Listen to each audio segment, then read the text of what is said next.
네, 오늘은 레위기 25장 좀 길어 보이지만 안식년 제도와 그다음에 희년 제도에 대한 이야기를 통해서 우리가 보통 그냥 경제, 하나님 백성들이 이루는 어떤 경제 제도 이런 것으로 이해를 하면 되겠습니다. 안식년이라는 제도는 7년 동안 땅을 경작하고 6년 동안 땅을 경작하고 7년째 쉬는 거예요. 그래서 땅을 경작하지 않고 그냥 거기서 나오는 것들은 이제 아무나 짐승들이나 그냥 모든 사람들이 아무나 그걸 먹을 수 있게 해는 그런 제도입니다. 그리고 또 희년은 이런 7년을 단위로 해서 7년이 또 7번이 돌아가요. 그럼 77에 49년이 차게 되면 그 다음 해에는 희년이라고 해서 모든 것이 다시 원위치로 돌아가는 그런 제도입니다. 굉장히 이상적인 제도여서 특히 희년 같은 제도가 역사 속에서 이렇게 다 실현된 적은 언급이 없어요. 구약 성경에. 그러나 안식년이라든지 이런 제도들이 언급은 없지만 아마 그렇게 했으리라 이렇게 우리가 생각을 하는 겁니다.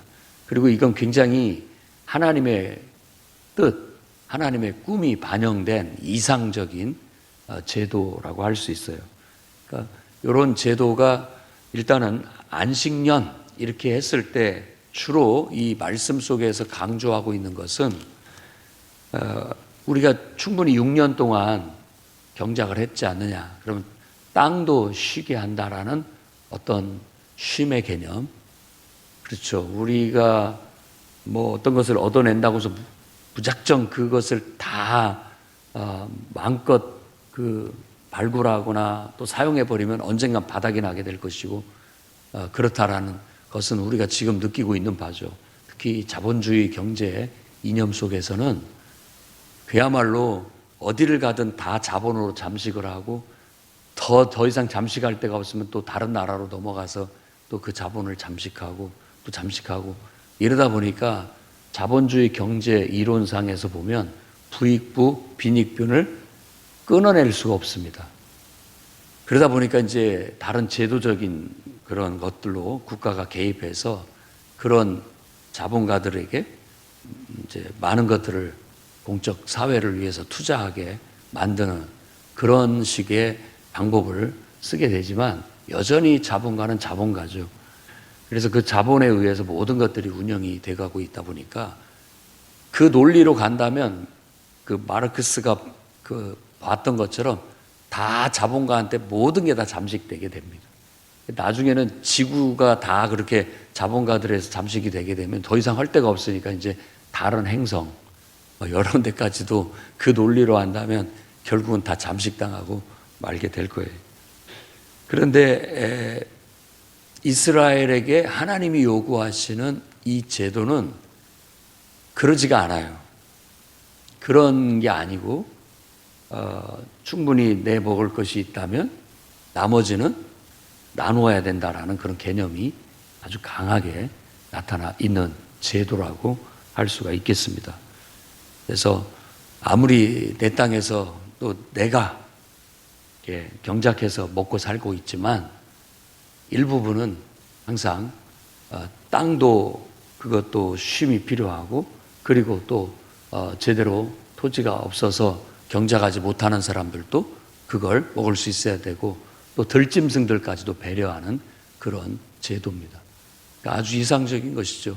사실 오늘날 이러한 말씀을 깊이 한번 묵상해보고 이런 정신이 우리네 정치나 제도, 그래서 경제 정책이나 또 제도 속에도 한번 깊이 이런 좋은 정신들은 반영을 해서 나가야 할 필요성을 한번 생각해 볼 필요도 있습니다.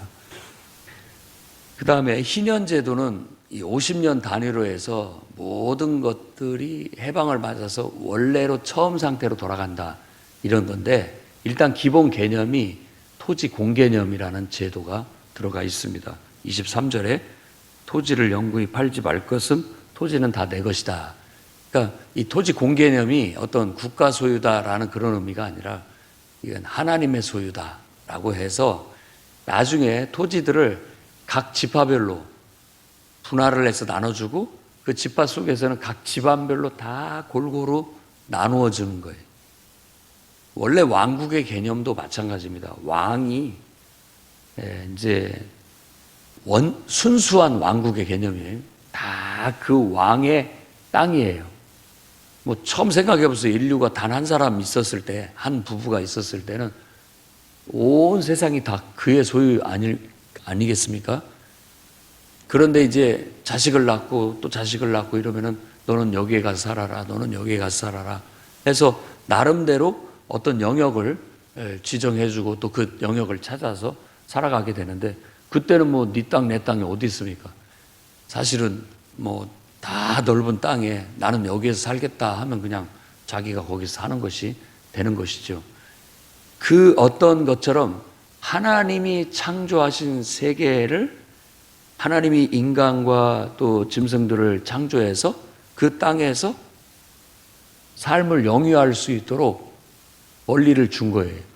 그러니까 우리가 내 땅인 것 같지만 하나님이 창조하신 것을 내가 일부 받아서 그 땅을 사용하는 거구나 라는 그런 은혜 개념, 이게 하나님의 은혜다. 그래서 우리는 늘 하나님 당신의 은혜 속에 베풀어 주신 은혜로 먹고 살고 살아갑니다 라고 그렇게 하는 감사가 나오게 되는 것이죠. 왕국 개념도 똑같은 거예요. 왕국도 그 왕국이라는 말 자체는 모든 그 영역이 그 사람 것이라는 것입니다. 왕국이라는 말은 다 그 사람 것이, 그 사람의 소유. 그런데 백성들이 이렇게 흘러 들어와 가지고 제가 이곳에서 좀 살고 싶습니다. 그러면 그래요? 그러면은 좋습니다. 당신은 여기에서 농사짓고 여기서 생활하십시오 라고 그 땅을 허락을 해주는 거예요. 그러면 모든 왕국의 백성들은 왕의 하혜와 같은 은혜로 산다라고 늘 생각해서 왕에 대한 감사, 왕에 대한 공경심을 갖게 됨으로써 살아가게 되는 것이죠. 그게 중세 때 이제 봉건제도 속에도 영주라고 하는 사람들이 다 그 사람 영역이에요. 그런데 거기에 농민들이 들어와서 우리가 여기서 일해서 먹고 살고 싶습니다. 그러면 그렇게 해라. 다만 거기에서 생산된 것의 일부를 나에게 좀 다오 해서 서로가 그런 어떤 은혜로, 아무것도 없는 내가 베풀어 주신 은혜로 살고 그거에 대한 감사의 표현으로 이렇게 살아가는 것이 어떻게 보면 성경에서, 구약 성경에 이렇게 비춰지는 경제 제도입니다. 그게 살아가는 제도예요. 이스라엘은 애굽에서 노예 생활을 오래 한 터라 그걸로 인한 어떤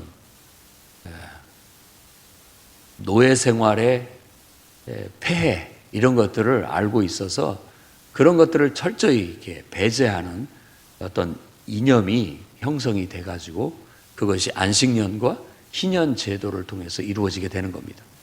다 각 집안마다 전부 처음부터 땅을 분할하고 딱 함께 시작을 했어요. 이제 가나안 땅을 정복하고 그 땅을 이 이상대로 그렇게 실현하기 위해서 모두에게 똑같이 땅을 골고루 어떻게 보면 공평하게 나눠준다고 나눠줬습니다. 물론 그 중에는 불만이 있을 수 있겠지만 그렇게 나눠줬어요. 그리고 이제 경제 활동을 시작하게 하는 겁니다. 그리고 난 다음에 7년 만에는 쉬어가게, 그래서 6년 동안 번 것을 가지고 살아갈 수 있게 그렇게 하게 했던 거예요. 6년째는 하나님께서 은혜를 베풀어서 3년을 버틸 수 있을 만큼 소출이 나게 해주겠다라는 그런 약속의 말씀도 들어 있습니다. 그래서 6년째에 농사져서 벌어놓은 것은 7년 동안, 7년째에도 먹고 또 8년째에는 파종을 해야 될 거 아니에요. 그러니까 그때에도 묵은 곡식을 먹을 수 있도록 배려를 해주는 그런 제도로 안식년이 되어져 있고, 희년은 그렇게 분할받은 땅을 살다 보면 내가 지금 이제 49년 딱 그 50년째 되는 때를 기준으로 해서 희년을 항상 기준으로 해서 그 땅의 사용권을 사고 팔 수가 있어요. 어떤 나라도 외국인에게는 영구히 땅을 팔지 않고 사용권만 판다라는 말도 들어본 적이 있습니다. 그런 제도인 것이죠. 그러니까 땅을 사용할 수 있는 권리를 부여받는 거예요.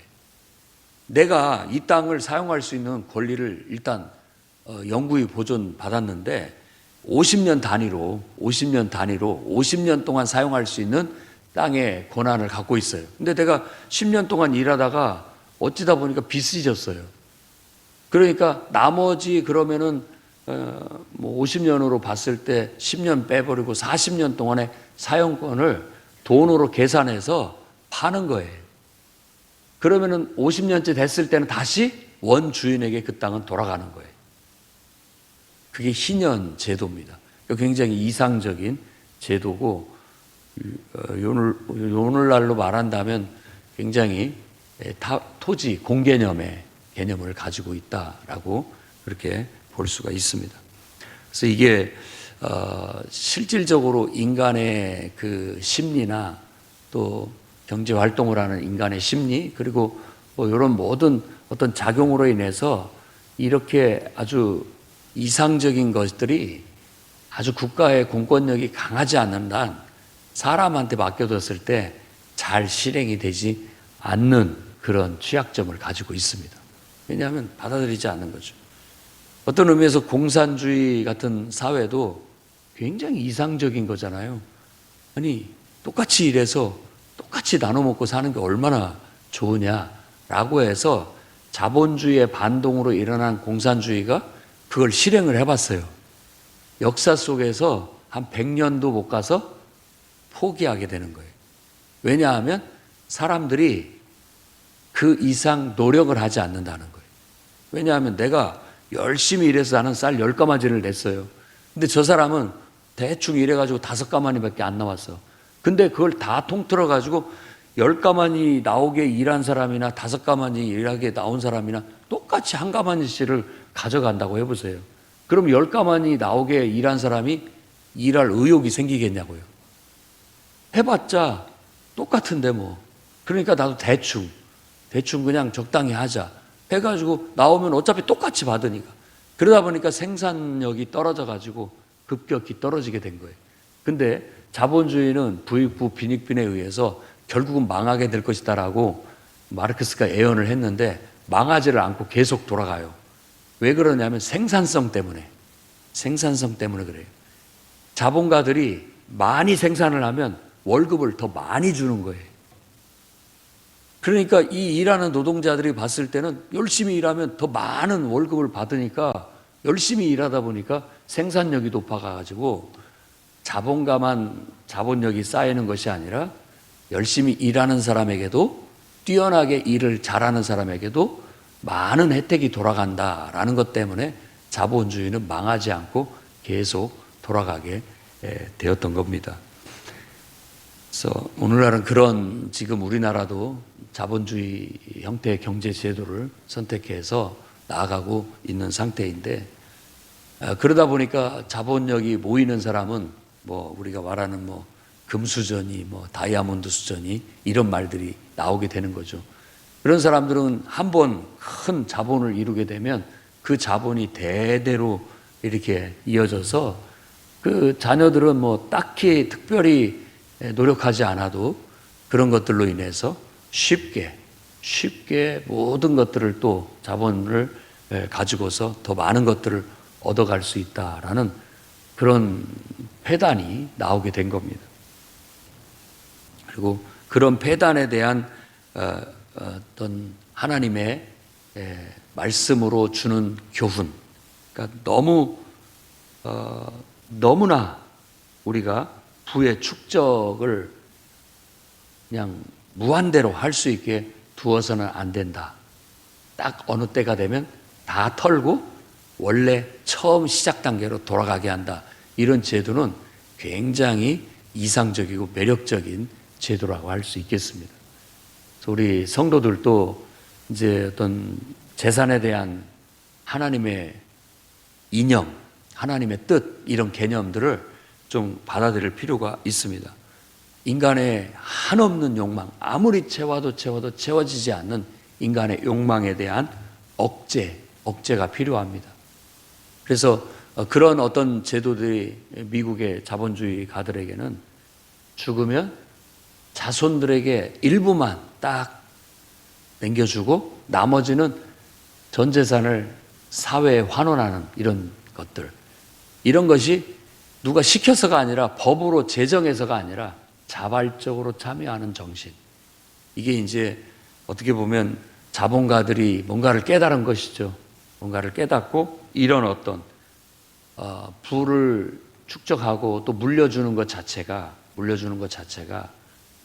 이런 폐단이 있다라는 걸 알기 때문에 사회 환원함으로써 건강한 사회를 유지해 나가게끔 하려고 하는 노력들을 하는 것을 볼 수가 있습니다.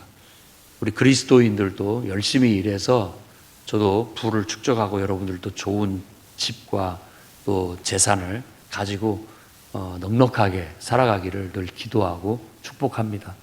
하지만 항상 잊지 말아야 할 것은 그렇게 하나님께서 나에게 부를 주시고 축적하게 하신 것은 그냥 축적만 하는 게 아니라 일부는 하나님을 위해서 써야 되고 일부는 다른 이웃을 위해서 써야 된다라는 거, 그리고 나머지는 내가 나를 위해서 쓸 수 있다라는 거, 그리고 그 부가 자손 대대로 물려져서 아이들이 편하게 잘 살면 좋겠다라는 좋은 마음을 갖지만 악용될 소지가 충분히 있기 때문에 자녀들도 그거 믿고 방만하게 살거나 자기를 개발하는 걸 더디하거나 이러지 않도록 지도해 나아가는 것이 필요하리라 생각이 듭니다. 그래서 지나친 탐욕, 이것이 항상 우리에게 억제되어져야 된다. 이건 하나님의 것이다. 하나님이 주신 것이다. 그렇기 때문에 이것은 하나님의 선하신 뜻을 따라서 적절하게 잘 활용되어져야 된다라는 청지기 정신을 오늘날 기독교에서는 믿음을 가진 사람들이 그런 정신을 가지고 경제활동을 하도록 가르치고 있습니다. 내 몸도 주님의 것이고 내 인생도 주님의 것이고 내가 버는 재물을 얻을 수 있는 능력도 주님이 주신 것이고 또 많은 재물을 얻게 하신 것도 주님이 주신 것이라고 믿고 주인 되신 그분의 뜻대로 다 내 것이라고 하신 주님의 뜻대로 주님이 나에게 이런 것들을 주셨는데 어디다 쓰라고 주셨습니까? 이렇게 질문하고 하나님이 기뻐하시는 곳에 그걸 사용할 수 있도록 할 필요가 있습니다. 예를 들어 정말 하나님이 축복을 해주셔서 재물을 얻을 수 있는 권한을 주시면 정말 아무리 내가 막 좋은 집을 좋은 음식에 뭐 다 누려도 남아요, 돈이. 그거 어디다 쓸 겁니까? 물론 재투자를 하고 또 다른 어떤 발전을 위한 연구 또 다양한 어떤 것들에 투자를 하고도 남죠. 그런 것들을 우리가 적절히 잘 써서 꼭 국가에서 제도적으로 세금으로 확 뜯어가 가지고 뭐 이렇게 쓰는 거, 이런 것보다도 내가 자발적으로 우리는 하나님을 믿으니까 이 모든 것의 소유권을 하나님께 두고 하나님의 뜻대로 쓴다라는 그런 개념을 갖고 있는 거예요. 그래서 11조에 대해서 뭐 신약 시대에도 해야 되냐 말아야 되냐 성경에 대한 해석이 다른 분들도 있습니다만은 이 11조의 정신은 뭐냐면 내 모든 소유의 주인은 당신입니다라는 신앙 고백으로 여겨야 됩니다. 그 정신이 그거예요. 소재도 마찬가지고 구약의 이런 모든 것들이 다 하나님의 것입니다. 다 주님의 것입니다라는 신앙 고백이 있는 거예요. 그래서 여러분들이 뭐 집을 사도 하나님 앞에 먼저 예배드리고 또 여러분들이 뭘 해더라도 하나님 앞에 먼저 감사하고 시작하는 게 이게 다 무슨 의미냐? 하나님의 주권을 인정하고 고백해 드리는 거예요. 다 내가 노력해서 내가 벌었고 내가 샀고 내 것이지만 그거에 대한 모든 영광을 하나님께 돌려드리고 그 주권이 하나님께 있음을 인정하는 것이 그렇게 가서 예배를 드리는 것, 그리고 감사 예물을 드리는 것, 그리고 내 소유의 10분의 1을 하나님께 돌려드리는 것. 사실 그런 것들이 바로 우리들의 신앙 고백 속에 녹아 들어가 있는 거예요. 그러니까 그런 믿음의 고백으로 할 수 있기를 바랍니다. 그렇게 된다면 우리는 모든 것이 하나님의 것이고 주님의 뜻대로 내 삶을 드린다, 그리고 사용한다라는 그런 신앙 고백이 담겨져 있는 것이죠. 주 단위로 하나님을 묵상하며 예배 드리는 것, 그리고 매일 단위로 아침 저녁으로 하나님 앞에 예배를 드리는 것, 이런 모든 것들이 바로 내 삶의 주권은 하나님께 있습니다 라는 고백이고, 그 고백 속에서 하나님의 뜻대로 하나님이 기뻐하시는 삶을 살겠다라는 우리의 결단이고, 그것이 바로 실천하는 신앙이라고 할 수 있습니다. 그래서 경제 제도 속에서도 다 내 것이라고 내 것이 아니다, 일부는 하나님의 것이고 일부는 다른 사람의 것이다 라는 개념, 희년 속에도, 그리고 또 더 나아가서는 이 안식년 속에도 들어져 있다. 그러니까 그런 마음을 가지고 살아가십시오. 그리고 늘 내 모든 소유는 하나님의 것이다 라는 그런 공개념. 그래서 그 속에서 청지기 정신을 가지고 살아가십시오. 이 땅에서 여러분 몸도 하나님이 주신 것이니까 내 것이라고만 생각하지 말고 하나님 뜻대로 잘 관리를 하십시오. 그리고 여러분들의 가족도 내 가족, 내 집이라고만 생각하지 마시고 하나님이 주신 것이니까 하나님이 기뻐하시는 뜻대로 잘 돌보고 관리한다, 이런 마음을 가지십시오. 여러분에게 주어진 재산도 하나님이 주신 것이라고 믿고 하나님의 뜻대로 잘 관리하는 것이, 그게 선한 청지기로서의 삶이라는 것. 그래서 기도하십시오. 모든 성도들은 정말 하나님께서 재물 얻을 능력을 주셔가지고 무엇을 하든지 형통해서 남들 1년 먹을 것 거두는 그때 여러분들은 3년 먹을 것을 거두는 그런 축복이 있기를 바랍니다. 하나님을 의지하고 믿고 나아가십시오.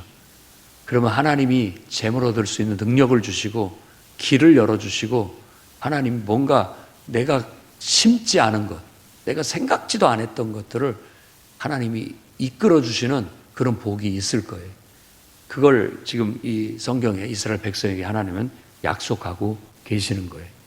그래서 이런 정신들이 오늘날 우리 기독교인의 정신 속에 들어가서 모든 것은 하나님의 소유다라는 그런 믿음의 고백과 청지기 정신으로 살아감으로써 선한 청지기로서 귀하게 쓰임받는, 그리고 또 하나님의 넘치는 공급하심과 축복을 받는 인생들이 다 되시기를 주의 이름으로 축원합니다. 기도하겠습니다. 거룩하신 하나님, 하나님의 큰 뜻을 우리가 다 어찌 이해하고 살아가겠습니까? 늘 이기적이고 자기 중심적이며 또 욕심을 채우고자 하는 우리들의 마음 한 구석에 늘 있습니다.